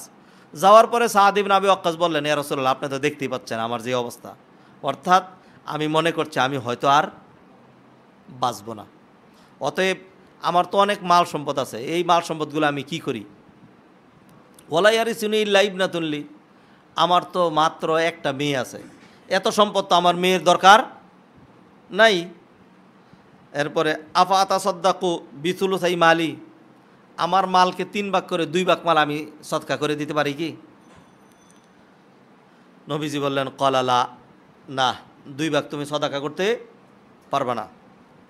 কুলতু ফাশাত্রু ইয়া রাসূলুল্লাহ, তা ঠিক আছে 3 ভাগের 2 ভাগ তো সদকা করতে পারবো না, তাইলে আধা আধি করি, অর্ধেক মেয়ের জন্য রাখি আর বাকি অর্ধেক সদকা করে দেই, পারবো কি?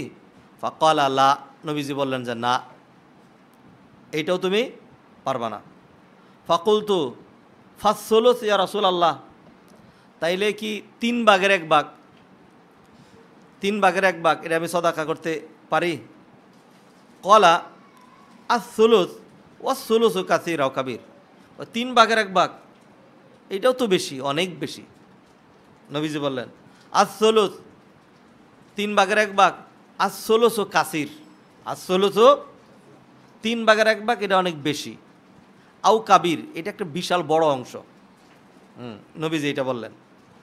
এরপরে নবীজি বললেন, ইন্নাকা ইনতাযারা ওয়ারাসাতাকা আগনিয়া খায়রুম মিন আনতাযারাহুম আলাতান ইয়াতাকাফফাফুনান নাস।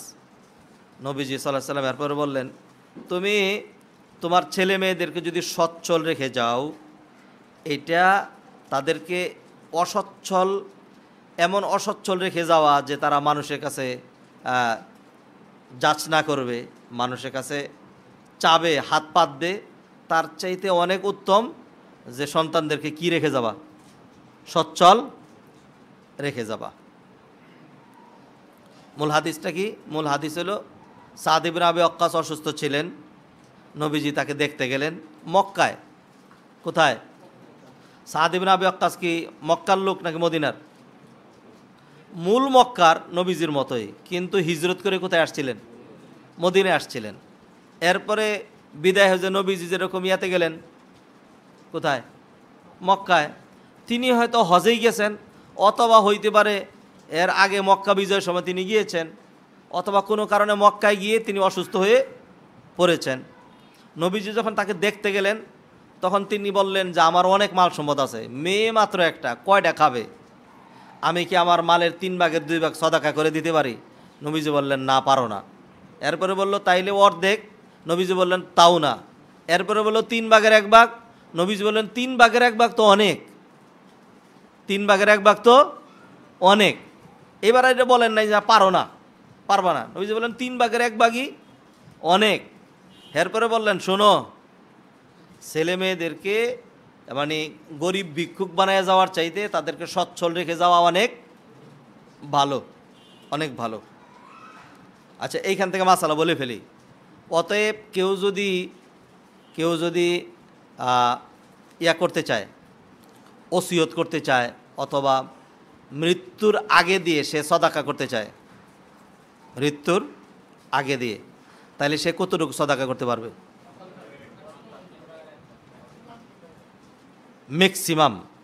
ম্যাক্সিমাম এটাই ভালো কথা বলছেন, ম্যাক্সিমাম 3/1 এটাই হাদিসটা হলো দলিল না।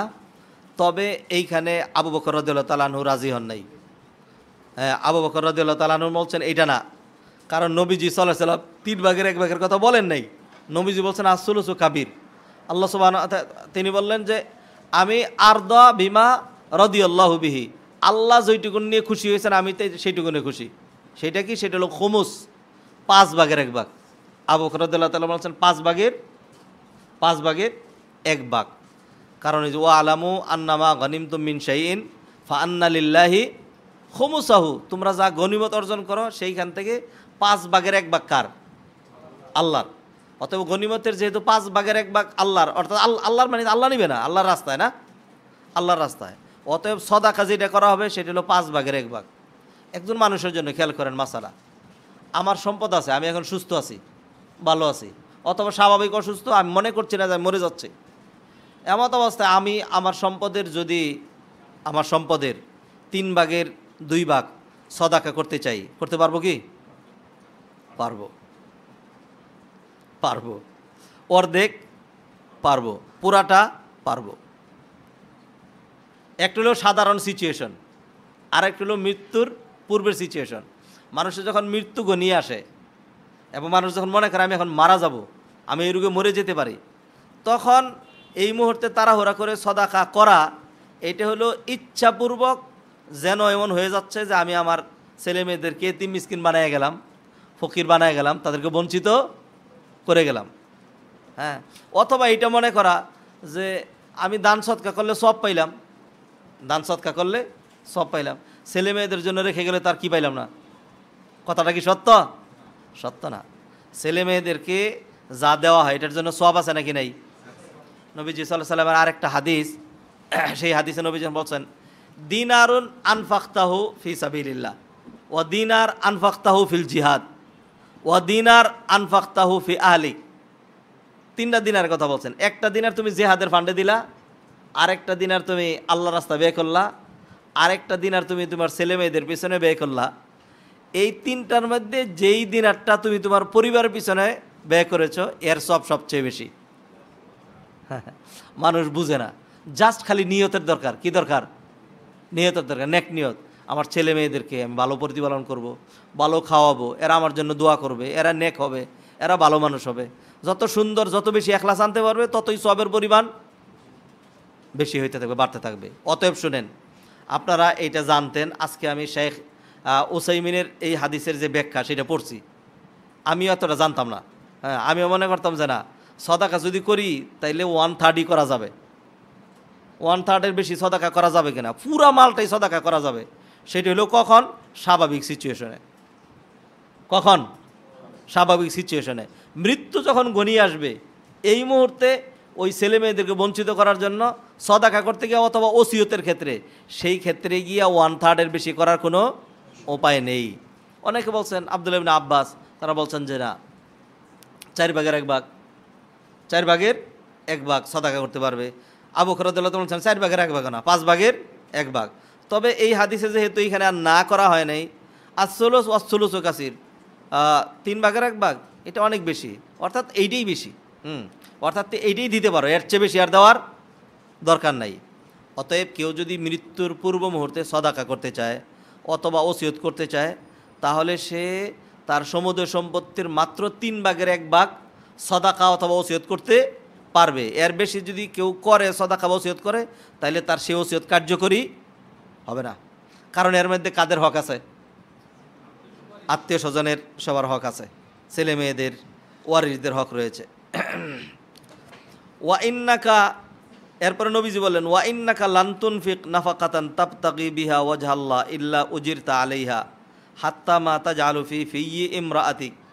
এরপরে নবীজি বললেন, এই সাদ ইবনে আবি ওয়াক্কাস, শোনো, তুমি যাই খরচ করো আল্লাহকে রাজি খুশি করার জন্য, তারই সব দেওয়া হবে। এমনকি তুমি তোমার স্ত্রীর মুখে যদি একটা লুকমা উঠাইয়া দাও, এইটারও আল্লাহ সব দিবেন। অর্থাৎ তুমি মনে করতেছো যে সদাকা করলে খালি সব পাবা, এটা না।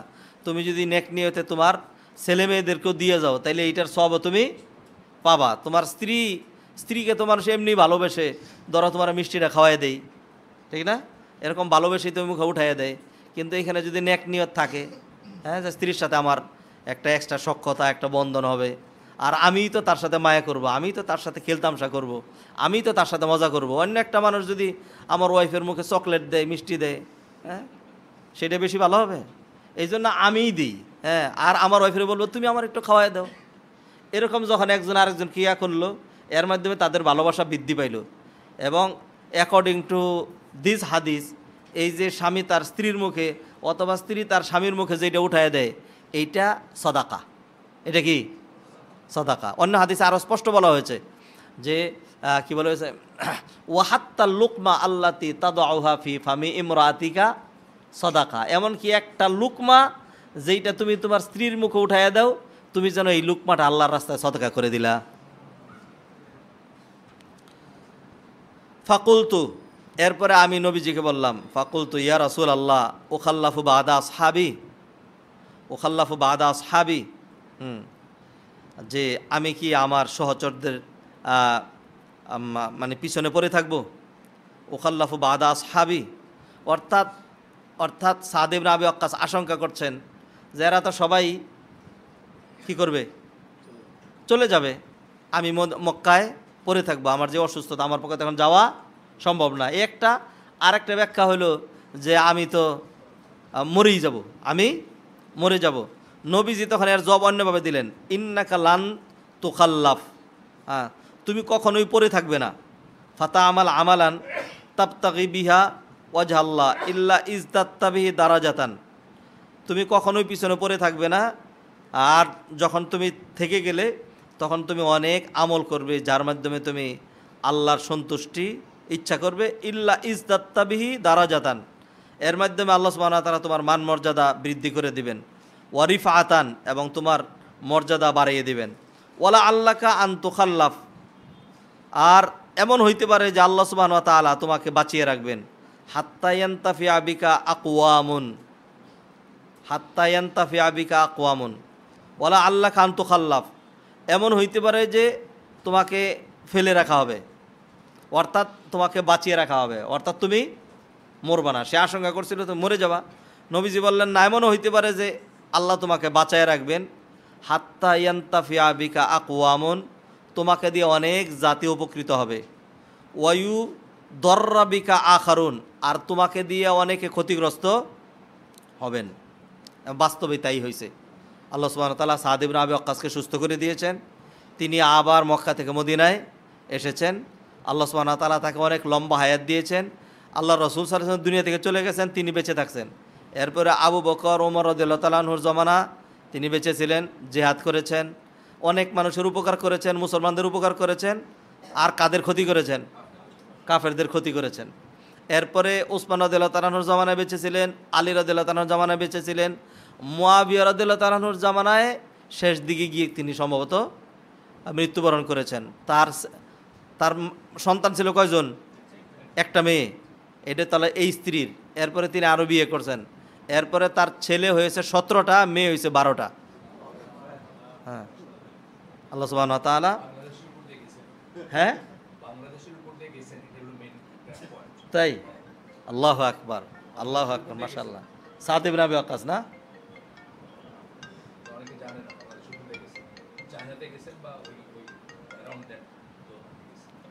আল্লাহু আকবার, মাশাআল্লাহ। এটা আমার জানা ছিল না। সাদ ইবনে আবি ওয়াক্কাস তিনি যদি আমাদের এই দিকে গিয়ে থাকেন, এটা তো আমাদের জন্য একটা শারাফ, মাশাআল্লাহ, আল্লাহু আকবার। তো নবীজি সাল্লাল্লাহু আলাইহি ওয়াসাল্লাম বলছেন যে আরে মিয়া ওয়ালা আল্লাকা আন তুখাল্লাফ, আল্লাহ হয়তো তোমার বাঁচাইয়াও। কিসের আওয়াজ? তাইলে আজকে এই হাদিস পরে শেষ করে দিচ্ছি। আমি অসুস্থ একদিন 2 দিন ধরে না 3 মাস ধরে এই ঠান্ডা, দোয়া করেন আল্লাহ যেন সুস্থ করে দেয়। এরপর আমার আরেকখানে মানে এই হালাকা প্রোগ্রাম না অন্য আরেকটা প্রোগ্রাম আছে, সেটাতে চলে যেতে হবে। এখন তো জ্যামে পড়ে যাবো। হাদিস এটা শেষ করে দিই, তারপরে 2-1টা প্রশ্ন উত্তর দিয়ে আমরা চলাতে দাঁড়াই। হাদিস শেষ হয় নাই। আল্লাহ বললেন, আল্লাহ সুবহানাহু ওয়া তাআলা বললেন, ওয়ালা আল্লাহ কান্ত খাল্লাফ, নবীজি বললেন যে মিয়াদ আল্লাহ হয়তো তোমাকে বাঁচায় রাখবেন, তোমাকে দিয়ে অনেক জাতি উপকৃত হবে, আবার অনেকে হয়তো ক্ষতিগ্রস্ত হবে। আল্লাহুম্মা ইমদুলি আসহাবি হিজরাতাহুম। এরপর নবীজি দোয়া করলেন, হে আল্লাহ আপনি আমার সাহাবীদের হিজরত কবুল করে নেন, সাহাবীদের হিজরত কবুল করে নেন। এই সাহাবীদের মধ্যে সাদ ইবনে আবি ওয়াক্কাস আছে না? আছে। অর্থাৎ হিজরতের পরে এই ব্যাপারটা কেউই পছন্দ করতেন না, নবীজিও পছন্দ করেন নাই যে মক্কা ছেড়ে আমরা মদিনায় চলে গেছি আবার মক্কায় থেকে যাব, এইটা তারা পছন্দ। যদিও মক্কার মান মর্যাদা মদিনার চেয়ে কোনোভাবেই কম না, অনেক বেশি। তারপরে আবু বকরও আর এখানে থাকেন নাই, অথবা নবীজি এটা করেন নাই, যেহেতু ইয়া হয়ে গেছে তা আমি যাই ওইখানে, আবু বকর উমর তোমরা এইখানে থাকো, এইখানে দেখাশোনা করো, এটা করছেন? করেন নাই, সবাই চলে গেছেন। এই জন্য আল্লাহ সুবহানাহু নবীজি দোয়া করলেন যে তুমি হে আল্লাহ আপনি আমার সাহাবীদের হিজরত কবুল করে নেন। সাদ ইবনে আবি ওয়াক্কাস সে যেরকম মানে আশঙ্কা করছে আমি কি এখানেই থেকে যাব, আমি কি মরে যাব, আমার কি আর সেখানে যাওয়া হবে না, আমার হিজরতটা কেমন হইলো, আমি মদিনায় মরলাম না, আমি এইখানে থেকে যাচ্ছি। আর নবীজির হাদিসে তো আছে, ওয়াল মাদিনাতু খায়রুল্লাহুম লাউ কানু ইয়ালামুন, যে মদিনা তাদের জন্য কতই না উত্তম যদি তারা জানতো। এরপর আরেক হাদিসে বলছেন যার পক্ষে সম্ভব মদিনায় মৃত্যুবরণ করা সে যেন মদিনাতে মৃত্যুবরণ করে। এটা নবীজি সাল্লাল্লাহু আলাইহি ওয়াসাল্লাম হাদিস আছে। এই জন্য সাদ ইবনে আবি ওয়াক্কাসের একটা মনের ভিতরে মানে একটা আশঙ্কা ছিল যে এই অসুস্থতা আমি না জানি এইখানেই মরে যাই। ওলা তারুদ্দাহুম আলা আকাবিহিম, হে আল্লাহ আপনি আমার সাহাবীদেরকে পিছনের দিকে ফিরিয়ে দিবেন না। লাকিন্নাল বাইস সাদ ইবনে খাওলা, কিন্তু বাইস মানে হতবাগা হলেন সাদ ইবনে খাওলা, হতবাগা সাদ ইবনে খাওলা। সাদ ইবনে খাওলা তিনি আরেক সাহাবী, তিনিও হিজরত করে মানে মদিনায় গিয়েছিলেন। এরপরে মক্কায় তিনি মৃত্যুবরণ করেছেন। নবীজি বললেন আহা সাদ ইবনে খাওলা, এর অর্থ এটা না যে তার সব বাতিল, হ্যাঁ, অর্থাৎ সে হিজরত করে এত ইয়া করে মদিনায় গেল, কিন্তু আল্লাহ সুবহানাহু ওয়া তাআলা তার মৃত্যু মদিনায় দেন নাই। আল্লাহ সুবহানাহু ওয়া তাআলা তার মৃত্যু দিয়েছেন মদিনায়, এই মক্কায়। ইয়ারসিলাহু রাসূলুল্লাহ সাল্লাল্লাহু আলাইহি ওয়াসাল্লাম, রাসূলুল্লাহ সাল্লাল্লাহু আলাইহি ওয়াসাল্লাম তার জন্য সুখ প্রকাশ করলেন। ইয়ারসিলাহু রাসূলুল্লাহ আন মাতা বিমাক্কা, এই কারণে যে তিনি মক্কা মৃত্যুবরণ করেছেন। মুত্তাফাকুন আলাইহি, হাদিসটি বুখারী মুসলিমের। এই হাদিসটা ইখলাসের সাথে মিল হলো, এই জন্য নবীজি সাল্লাল্লাহু আলাইহি ওয়াসাল্লাম শিখিয়েছেন তুমি তোমার সমুদয় মাল অথবা 3 ভাগের 2 ভাগ অথবা অর্ধেক দান করে তোমার সওয়াব পাইতে হবে কেন? তুমি যদি নেক নিয়তে এটা তোমার ছেলে মেয়েদের জন্য রেখে যাও, আল্লাহ সুবহানাহু ওয়া তাআলা এই নিয়তের কারণে তোমাকে কি দিয়ে দিবেন? সওয়াব দিয়ে দিবেন। সুবহানাকাল্লাহুম্মা ওয়া বিহামদিকা আশহাদু আল্লা ইলাহা ইল্লা আনতা আস্তাগফিরুকা ওয়া আতুবু ইলাইক। বিভিন্ন মাদ্রাসায় বুখারী শরীফ খতম দেয়া হয় এবং খতমে বুখারী উপলক্ষে দোয়া আয়োজন করা হয়। বুখারী খতম দিলে সওয়াব হবে কি? এই ধরনের আমল বৈধ কি? বুখারী মাদ্রাসায় পড়ায়া বুখারী খতম করানো হয়, এটাতে নিঃসন্দেহ সওয়াব হবে, কারণ নবীজি সাল্লাল্লাহু আলাইহি ওয়াসাল্লাম সমস্ত হাদিসগুলো পড়া হলো। এরপরে হলো তবে বুখারীকে খতম করা অর্থাৎ এটাকে একটা আলাদা ইবাদতের স্ট্রাকচারে চালু করা, যে বুখারী খতম একটা বিশেষ বিষয়, বুখারী খতম একটা বিশেষ বিষয়, এইটার জন্য একটা আনুষ্ঠানিকতা করা, অথবা বুখারী খতম করে টাকা কামাই করা। বুখারী খতম করে রুগীর দোয়া, রুগীর শিফার জন্য যেমন কোরআন খতম করা হয়, এরকম মাদ্রাসাগুলোতে বুখারী খতমও চালু আছে। বড় লোকেরা কেউ যদি ইয়া হয় তার বেশি টাকা দিলে হুজুরের কারণে ছাত্ররা পারে না, বুখারী পড়ে তারা এটা খতম করে দেয়। এই ধরনের যত প্রক্রিয়া আছে সবগুলো বিদআত, এগুলো বিদআত। তবে বুখারীর হাদিস কেউ যদি এরকম করে যে বুখারীর শুরু থেকে শেষ পর্যন্ত সব পড়েছে, হাদিসগুলো পড়া হয়েছে, এখন যদি 2-4 জন এখানে থাকে যা আসেন আমরা হাদিস শেষ করলাম দোয়া করি, এই উপলক্ষে যদি দোয়া করে দোয়া করতে পারবে, ইনশাল্লাহ দোয়া করতে পারবে। কিন্তু এইটাকে যদি একটা আনুষ্ঠানিকতা, এটাকে একটা সিস্টেমিটি এখন যেটা চালু হয়েছে বিভিন্ন মাদ্রাসায়, খতমে বুখারী উপলক্ষে বিশাল এক অনুষ্ঠান, এই ধরনের অনুষ্ঠানের বৈধতা নাই। এতটুকুন অতিরিক্ত ক্লোজ লাগানোর কারণেই কি হয়? বেদাত হয়। যেমন মিলাদ বেদাত হয়েছে, মিলাদের ভিতরে দুরুদ পড়া হয়, সেই দুরুদ আল্লাহুম্মা সাল্লি আলা এইভাবে পড়ুক অথবা আর অন্যান্য ছন্দ করে যেটা পড়ুক, সব ধরনের দুরুদ পড়াই জায়েজ আছে। কিন্তু এটা বেদাত হয়েছে কেন? বেদাত হয়েছে এটার সাথে আনুষঙ্গিক সিস্টেমিটি এইটা সেটা যোগ করার কারণে। অতএব খতমে বুখারি খতম করা ভালো। বুখারি খতম করা ভালো মানে কোন অর্থে? একজনের বুখারির শুরু থেকে শুরু করলো যে একদম শুরু থেকে শেষ পর্যন্ত আমি বুখারির সমস্ত হাদিসগুলো পড়বো, সমস্ত হাদিসগুলো জানবো, এটা ভালো। এরপরে যেহেতু বুখারির সমস্ত হাদিসগুলো পড়ছে, এই উপলক্ষে সে যদি দোয়া করে দোয়া করতে পারে, কিন্তু এটাকে একটা আনুষ্ঠানিকতায় রূপ দেওয়া সেটা কি নাই, জায়েজ নাই। সৈয়দ আবুল আলা মওদুদি রচিত তাফহিমুল কোরআন পড়া কি ঠিক হবে? ঠিক হবে। যে কোনো তাফসিরের মধ্যেই যারাই লিখেছেন সমস্ত কিছুর মধ্যে অনেক হিকমত, অনেক ভালো ভালো জিনিস আছে। তবে সৈয়দ আবুল আলা মওদুদির লিখিত তাফসিরের মধ্যে বিভিন্ন জায়গায় কিছু ভুলভ্রান্তিও আছে, মারাত্মক ধরনের ভুলভ্রান্তিও রয়েছে। সেইগুলো থেকে একটু বেঁচে থাকতে হবে। তার থেকে ভালো ভালো যেই জিনিসগুলি আছে সেগুলো নেওয়া যাবে। এই জন্য যাদের একটু ব্যুৎপত্তি আছে, গভীরতা আছে, তারা যেন এটা পড়ে। আর যাদের এটা নাই তারা পড়লে অনেক সময় ধরতে পারবে না। বিশেষ করে যখন মুআবিয়া রাদিয়াল্লাহু তাআলার প্রসঙ্গ আসে, ইয়াজিদ প্রসঙ্গ আসে, এইখানে তিনি একটু অনেক সময় ভুল করে ফেলেছেন। আলী রাদিয়াল্লাহু তাআলার প্রতি ভালোবাসা দেখাইতে গিয়ে, এই সাইডটা সমর্থন করতে গিয়ে মুআবিয়া রাদিয়াল্লাহু তাআলা আনহু এইখান থেকে তিনি বইও লিখেছেন, খেলাফাতু মুলুকিয়াত, খেলাফাতু মুলুকিয়াত, রাজতন্ত্র, কি বলে, খেলাফত এবং রাজতন্ত্র, খেলাফত এবং রাজতন্ত্র। মুআবিয়া রাদিয়াল্লাহু তাআলা থেকে রাজতন্ত্র শুরু হয়েছে। এগুলি অনেক এমন কথা বলে ফেলেছেন যেগুলো কাঙ্ক্ষিত হয়নি, যেহেতু মুআবিয়া রাদিয়াল্লাহু তাআলা আনহু সাহাবী ছিলেন। জিস বক্তব্য, শুধু সৈয়দ আবুল আলা মওদুদি নয়, যে কেউর ব্যাপারে আমাদের একটাই উদাহরণ, একটাই উত্তর সবার ক্ষেত্রেই। নবীজি সাল্লাল্লাহু আলাইহি ওয়াসাল্লাম বলছেন, কুল্লু বনি আদামা খাত্তাউন, আদম সন্তান হইলে যে কেউ ভুল করতে পারে। অতএব মওদুদি রাহিমাহুল্লাহ তার অনেক ভুল আছে, আবার অনেক ভালো ভালো জিনিস আছে। একটা বিশাল বড় একটা সংগঠন তিনি তৈরি করেছেন, ইসলামের অনেক কাজ করেছেন, ইসলামকে পূর্ণাঙ্গভাবে জীবিত করার টার্গেট তিনি নিয়েছেন। ভুলভ্রান্তি তো অনেকেরই থাকে। দুই শ্রেণী তাকে নিয়ে দারুণ ভুলভ্রান্তির ভিতরে আছে। এক শ্রেণী তাকে যারা খুব ঘায়েল করতে চায় কেন? যে তার এই ভুল সেই ভুল। আমি বলি এই ভুল সেই ভুল, একটা মানুষ যে কাজ করবে তারই কি হবে, ভুল হবে। অতএব তিনি যেহেতু কলম ধরেছেন, অনেক কিছু লিখেছেন, এই জন্য তিনি ভুল করেছেন, সুতরাং অস্বাভাবিক কিছু না। আমার কাছে এটা অস্বাভাবিক মনে হয় না। আবার যারা তাকে অনুসরণ করেন, তার ভুল ধরাই দিলে বলেন না, ভুল হইতে পারে না। অর্থাৎ এই দুই শ্রেণী তাকে অতি মানব মনে করেছেন। এইটা দুই শ্রেণীরই ভুল, যারা তার অনুসারী এবং যারা তার বিরোধী, দুই শ্রেণীরই ভুল। আমি এই দুই শ্রেণীর এক শ্রেণীরও না। আমি কোনটার মধ্যে? আমি মনে করি তিনি একজন মানুষ ছিলেন, অতএব তার কিছু ভুলভ্রান্তি আছে, আবার কিছু ভালো জিনিসও তার আছে। অতএব যারা এরকম মনে করেন যে মাওলানা মওদুদি ভুল করতে পারে না, আপনি ভুলের মধ্যে আছেন। আর যারা এটা মনে করছেন যে সে কেনই ভুল করলো, আপনিও ভুলের মধ্যে আছেন। সেই জন্য ভুল করছে যে সে মানুষ।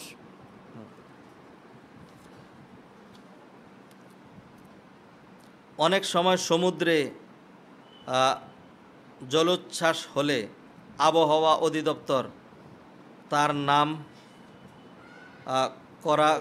করে, যেমন সিডর, তার নামকরণ করে পূর্বাভাসে তাকে এর কারণে সারাদিন বা কয়েকদিন বৃষ্টিপাত হতে পারে। প্রশ্ন হলো, এর কারণে বলা কি ঠিক?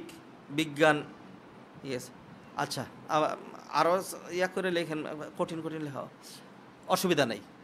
দুইটা কারণ হইতে পারে। আমি একটা সহজ উদাহরণ দিই। আমি কি দিয়ে লিখতেছি? কলম দিয়ে? আমি হাত দিয়ে লিখতেছি। কি দিয়ে লিখতেছি? তাহলে আপনি যে বলছেন কলম দিয়ে লিখতেছি, আপনারটা ভুল। হ্যাঁ, তাহলে আমি যে বললাম আমি হাত দিয়ে লিখতেছি, এটা ভুল। দুইটাই ঠিক। এই জন্য একটা হলো প্রত্যক্ষ কারণ, আর একটা হলো পরোক্ষ। সরাসরি আমি কলম দিয়ে লিখছি, আর পরোক্ষভাবে আমি কি দিয়ে লিখছি? হাত দিয়ে লিখছি। আল্লাহর কারণে, আল্লাহ দেয় জন্য হয়। কিন্তু বাহ্যিকভাবে যেই বৃষ্টিপাতটা হবে সেটা হলো ওই বঙ্গোপসাগরের ভিতরে যেই ঘূর্ণিঝড়টা দেখা দিছে, সেইটার প্রভাবে, ওইটার কারণে এটা হবে। এইটা বলার মধ্যে কোনো সমস্যা নেই, যদি আকীদায় যায় ঝামেলা না থাকে। আর কেউ যদি এটা মনে করে যে না আল্লাহ দিচ্ছেন না, এইগুলির কারণে এইটা হয়, যারা এই কারণ মনে করে যে ওই তারকার ওইটার কারণে বৃষ্টি হচ্ছে, এগুলি অনেক সময় শিরিকের পর্যায়েও পৌঁছে যায়। অতএব একই বিষয়ে বিশ্বাসের কারণে একজনেরটা শিরিক, আরেকজনেরটা কিচ্ছু না। আমি যদি বলি যে ওই ইয়ার প্রভাবে, ইয়ার কারণে বৃষ্টি হচ্ছে, জলোচ্ছ্বাসের কারণে, তাইলে এটা সহি কথা। আবার আরেকজনে যদি বলে যে ওই ঘূর্ণিঝড়ের কারণে বৃষ্টি হচ্ছে, তাহলে এটা ভুল কথা, একই কথা। কেন? কারণ হলো আমি মনে করি আল্লাহই দিচ্ছেন, এইটার প্রভাব নাই, তবে বাহ্যিকভাবে দেখা যাচ্ছে ওইখানে যেটা ইয়া হচ্ছে ওইটার প্রভাবে এইখানে হচ্ছে। অতএব এটা একজনের মনের যেই মূল বিশ্বাস সেটার উপর নির্ভর করবে। কেউ যদি মনে করে আল্লাহর কোনো প্রভাব নাই এখানে, এদিকে এইগুলির কারণে হয়, তাহলে তার এই কথা 100% ভুল, নতুবা শুদ্ধ আছে। ফজরের সুন্নত নামাজ ফজরের ফরজ চলাকালীন পড়ার ব্যাপারে বিধান কি? কোনো বিধান নাই। নবীজি সাল্লাল্লাহু আলাইহি সাল্লাম মূলনীতি দিয়েছেন, ইদা উকিমাত ফালা সলাতা ইল্লাল মাকতুবা, যদি একামত হয়ে যায় তখন ফরজ সলাত ছাড়া আর কোনো সলাত নাই। এটা ফজর জোহর সব কিছুর ক্ষেত্রেই। ফজরের সুন্নত আর নবীজি সাল্লাল্লাহু আলাইহি সাল্লামের আমল দিয়ে, কথা দিয়ে এটা সাব্যস্ত যে অন্যান্য সুন্নতে মুআক্কাদার মধ্যে ফজরের সুন্নত বেশি গুরুত্বপূর্ণ, যে কারণে নবীজি সাল্লাল্লাহু আলাইহি সাল্লাম ফজরের সুন্নত এবং ভিতর সফরেও ছাড়তেন না, ঠিক না? এই জন্য যে কোনোভাবেই হোক ফজরের সুন্নত ছাড়া যাবে না, হয়তো আগে পড়তে হবে অথবা পরে পড়তে হবে। তবে যদি একামত হয়ে যায় তখন আর নিয়ত করার সুযোগ নাই। হ্যাঁ, এটা ঠিক, কেউ যদি মসজিদে গিয়ে, বাসার থেকে পড়ে গেলে বেশি উত্তম, মসজিদে গিয়ে কেউ সুন্নত শুরু করলো, এমত অবস্থায় সে 2 রাকাত পড়ে ফেলছে, 2 রাকাতের রুকুতে চলে গেছে, এখন একামত শুরু হয়েছে, তখন আর তার ছেড়ে দেওয়ার দরকার নাই, অল্প একটু বাকি আছে, এইটা পূর্ণ করে সে নামাজটা ধরবে। তবে আমাদের সমাজে যেটা চালু, ফজরের সুন্নত বেশি গুরুত্বপূর্ণ, অতএব ইমাম সাহেব এই দিক দিয়া সবাইকে নিয়ে ফরজ পড়েন আর এক একজন আলাদা পিছনে দাঁড়ায় দাঁড়ায় সুন্নত পড়ে, এইটা কোনোভাবেই জায়েজ নেই, এটা হাদিসের সাথে সম্পূর্ণ মানে কন্ট্রাডিক্টরি। জি। পরিবারের দায়িত্ব পালনের ক্ষেত্রে বড় ভাই কি দায়ুস হবে যদি সে নসিহত করার পরেও তার অধীনস্থ ছোট ভাই ও বোনেরা অশ্লীলতা বিরত না থাকে এবং মাতা পিতা যদি শোনেন, কোনো মানুষ তার দায় দায়িত্ব পালন করার পরে এরপরে যেটা হবে সেটার জন্য সে আর দায়ী নয়। বাবাও না, বড় ভাইও না, সাধারণ মানুষ না, নবীও না। নূহ আলাইহিস সালাম দায়িত্ব পালন করছেন, এরপরে তার ছেলে খারাপ হয়েছে, নূহ আলাইহিস সালামকে আল্লাহ ধরবেন? ইব্রাহিম আলাইহিস সালামের বাবার জন্য আল্লাহ ইব্রাহিমকে ধরবেন? লূত আলাইহিস সালামের স্ত্রীর জন্য আল্লাহ লূত আলাইহিস সালামকে ধরবেন না। অতএব কোনো ভাই যদি সত্যিকার অর্থে দায়িত্ব পালন করে, দায়িত্ব পালন কারে বলে আমি বুঝাই। আপনি যদি বলেন এই তোরা এগুলি করিস না, হ্যাঁ, এটা কিন্তু কি হয় নাই, দায়িত্ব পালন হয় নাই। যতটুকু সাধ্য আছে তোদের সাথে আমার সম্পর্ক থাকবে না, আমি এরকম সেরকম কৌশল করে। আর প্রথম থেকে যদি এরকম হয় যেন আপনার গরম হয়ে গেল, না তোদের সাথে আমি নাই, তখন বলবো যে এইটি অসামাজিক হয়ে গেছে, আপনার সাথে সম্পর্ক ছিন্ন করে দিল। এরকম না, অনেক সময় সখ্যতা করে, অনেক সময় তাদের সাথে বসে, অনেক সময় তারা যখন এরকম করে, আচ্ছা ঠিক আছে দা 10 মিনিট দেখ, হ্যাঁ এরপরে দেখিস না, এরপরে বলে কৌশল করে একটা হাদিস শোনায়, আর শোন জীবনটা এরকম, আরে বড় দেখে আমি আগে মরবো, তুই আগে মরতে পারিস, এরকম সুন্দর করে কৌশল করে দাওয়াতের মাধ্যমে সুন্দর করে করে করে করে এরপরে বারণ করতে হবে। আর আপনি যদি এইটা না করে সরাসরি অনেকে খালি কঠোরতা বুঝে, শুধু কঠোরতার নাম কি না, দাওয়াত না, দুরুস্তি ওয়ানারমি বাহাম দরবে আস, কঠোরতা এবং বিনম্রতা দুইটাই লাগবে। অতএব এইভাবে দায়িত্ব পালন করার পরে যদি অধীনস্থ যারা আছে, স্ত্রীও হইতে পারে, এরপরে ছেলে মেয়েও হইতে পারে, যদি এরপরে খারাপের দিকে চলে যায়, সেটার জন্য যে দায়িত্ব পালন করেছে সে দরপাকর হবে না, নতুবা দরপাকর হবে। সুবহানাকাল্লাহুম্মা বিহামদিকা আশহাদু আল্লা ইলাহা ইল্লা আনতা আস্তাগফিরুকা ওয়া আতুবু ইলাইক।